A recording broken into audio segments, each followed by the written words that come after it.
Henri-Jacques Citroën, bonsoir. Bonsoir. Alors, c'est un honneur de vous recevoir puisque vous êtes l'histoire, vous incarnez l'histoire de France à travers votre belle famille. Vous êtes le petit-fils d'André Citroën, fondateur de l'Empire industriel Citroën en 1919, diplômé d'HEC et également conseiller pour la France sur les questions de commerce extérieur. Alors, on a dû vous poser cette question plusieurs fois, Henri-Jacques. Est-ce que l'on peut vivre normalement aujourd'hui en portant le nom Citroën? Mais c'est trop génial de porter ce nom. Parce que d'abord, quand je marche dans la rue, il est impossible d'oublier mon nom, puisque je le vois partout.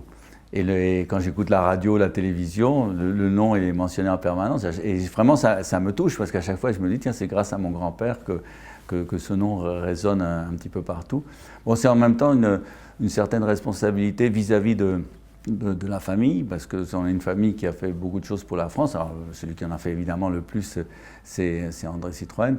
Et je sens qu'il faut faire connaître son histoire, parce qu'elle est vraiment intense.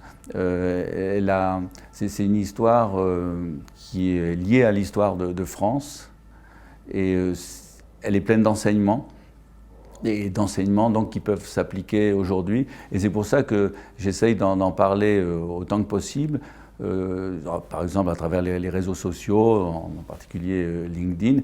Mais je me suis rendu compte de tout ça, de l'importance d'en parler à l'occasion du centenaire de la marque en 2019, qui a été fêté partout dans le monde pendant toute une année. C'est vraiment rare d'avoir une entreprise qui fête son anniversaire pendant des mois et des mois. Donc c'est vraiment, pour moi c'est un grand plaisir. Et si je peux fournir du plaisir aux uns et aux autres, à tous ces passionnés, tous ces collectionneurs, qui sont contents de rencontrer donc le petit-fils d'André Citroën, et ben je suis là pour ça. Alors justement, Henri-Jacques Citroën, avec ce nom Citroën et l'intérêt que vous portez à votre grand-père, comment se fait-il que vous ayez une carrière, non pas dans l'automobile, mais dans un autre domaine, justement, celui du commerce extérieur? Parce que quand j'étais à HEC, quand j'étais donc jeune adulte, je n'appréciais pas la rigidité des structures de la société française. Et je me suis dit, même si j'étais privilégié en France, je me suis dit que je n'ai pas envie de grandir dans ce moule. Et je me suis dit, je vais aller à l'étranger. Et j'avais déjà une certaine expérience en Amérique latine, parce que mon père avait été pendant quelques années le délégué d'Elf Aquitaine au Mexique. Donc je m'étais rendu compte que c'était un continent latin, proche de nous, qui avait une bonne ambiance et qui avait un potentiel économique important. Et donc je me suis dit, je vais aller là-bas. Et quand les prix du pétrole ont soudain augmenté fortement pour la première fois, je me suis dit que le pays où aller était choisi, c'était le Venezuela. Et je me suis débrouillé pour me faire appeler par le gouvernement vénézuélien pour faire ma coopération, donc le service militaire obligatoire que j'ai fait auprès du principal trader de pétrole, qui était en même temps le président de la commission de l'économie à la Chambre des députés. Et donc voilà, c'est pour ça que je suis parti en me disant je vais mener ma propre aventure, je vais me former dans un autre moule et je reviendrai le moment venu en France. Un plus libre et qui se forme dans sa propre direction. Alors Henri-Jacques, vous avez dit tout à l'heure, c'est difficile pour une société, pour une entreprise, pour un État, et vous avez raison de passer d'un extrême à un autre. Est-ce que vous pensez qu'il s'agit de la même analyse concernant le passage de la voiture thermique à la voiture électrique? J'ai utilisé cette expression justement en commentant le passage si rapide, voulu si rapide, du thermique au tout électrique. C'est pour ça que je disais, je vois un danger, c'est de passer d'un extrême à l'autre. Et puis l'autre danger, c'est d'aller dans une direction sans avoir un plan B, un plan C, un plan D. Parce que c'est très bien d'aller vers le tout électrique, mais c'est peut-être pas très politiquement correct ce que je vais dire, mais on ne peut pas abandonner, tirer un trait définitif sur les hydrocarbures parce qu'on peut en avoir besoin à un moment ou à un autre. Donc c'est pour ça que je disais que dans la vie d'un pays, dans la vie d'une entreprise, d'une famille, c'est toujours dangereux de passer d'un extrême à l'autre parce qu'on sait ce que l'on laisse, mais on ne sait pas ce que l'on va trouver. Absolument, les choses doivent se faire progressivement. Et en tenant compte de toutes les variables, en ayant une vie d'ensemble sur toute la problématique, parce que par exemple, Dans le cas du tout électrique, il y a quand même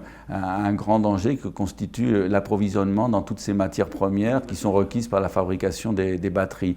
Où sont-elles? Comment on va faire pour les exploiter? Comment vont se faire tous ces investissements dans des mines responsables et autres? Il y a une problématique mais gigantesque et qui couvre énormément d'aspects, non seulement économiques mais aussi politiques. Qui pose aussi la question de la souveraineté nationale. Alors, Henri-Jacques Citroën, vous êtes partisan de la promotion du dialogue et du vivre ensemble, qui sont des valeurs qui résonnent fortement en vous. Est-ce que vous pensez que ce sont les solutions aujourd'hui pour, j'allais dire, améliorer le contexte parfois compliqué, le dialogue social actuel dans notre société? C'est peut-être pas la solution, mais c'est indispensable. Parce que si les gens, et je l'ai vécu au Venezuela, mais je l'ai vécu dans la pratique, comme je l'ai expliqué tout à l'heure, quand les gens se parlent, quand les gens se connaissent, quand les gens imaginent des projets que l'on peut faire en commun ou des entraides qui peuvent être apportées aux uns et aux autres, ça change tout. Et si les gens se connaissent et se parlent, c'est complètement différent de situations où personne ne dialogue et puis regarde les autres avec méfiance. Donc je dis que c'est une condition sine qua non pour arriver à améliorer l'ambiance qui est quand même très très tendue parce qu'il y a tellement de sujets qui ne sont pas abordés ou mal abordés que il vaut mieux en parler. Mais souvent c'est un dialogue, c'est pas un dialogue toujours du gouvernement avec les citoyens. C'est les citoyens entre eux, les entreprises entre elles. Hein. C'est pas parce qu'un jour je parlais avec quelqu'un qui était proche du gouvernement qui disait non mais le gouvernement dialogue déjà. Je dis oui il dialogue mais c'est pas suffisant. Il faut que les gens prennent des initiatives et se parlent.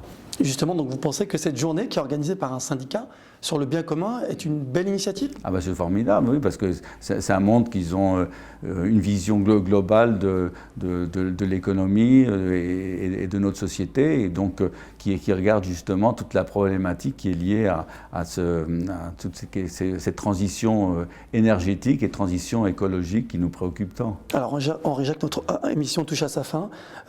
Pour l'année 2023 qui arrive, avec tous les enjeux qui arrivent, énergétiques, économiques, est-ce que vous avez un dernier message à passer à toutes celles et ceux qui nous regardent pour cette année 2023 que l'on espère, j'allais dire, la plus positive possible? Bon, c'est de garder du sang-froid parce que si tout d'un coup il y a des coupures d'électricité ou des restrictions ici et là, qu'ils sachent qu'il est toujours possible de s'adapter, et j'en parle en connaissance de cause parce que j'ai passé beaucoup d'années dans un pays où il y avait toutes sortes de pénuries, des pénuries alimentaires, des pénuries de médicaments, des coupures d'électricité, même des coupures d'eau, je l'ai vécu, et finalement on s'adapte. On s'adapte, mais il vaut mieux éviter de passer par ce genre de situation parce qu'il y a certaines pénuries qui sont vraiment difficiles à vivre, la pire étant la pénurie d'eau. Mais on s'adapte, mais il faut aussi qu'il y ait une certaine solidarité parce que dans ces moments, on a besoin souvent d'entraide, de compréhension. Ça sera le mot de la fin, savoir s'adapter, la solidarité. Merci beaucoup Henri-Jacques pour votre interview. Merci pour vos questions. Et votre échange. Et puis je vous dis encore merci de faire rayonner la France avec votre belle famille, votre beau nom. Et à très bientôt. À bientôt.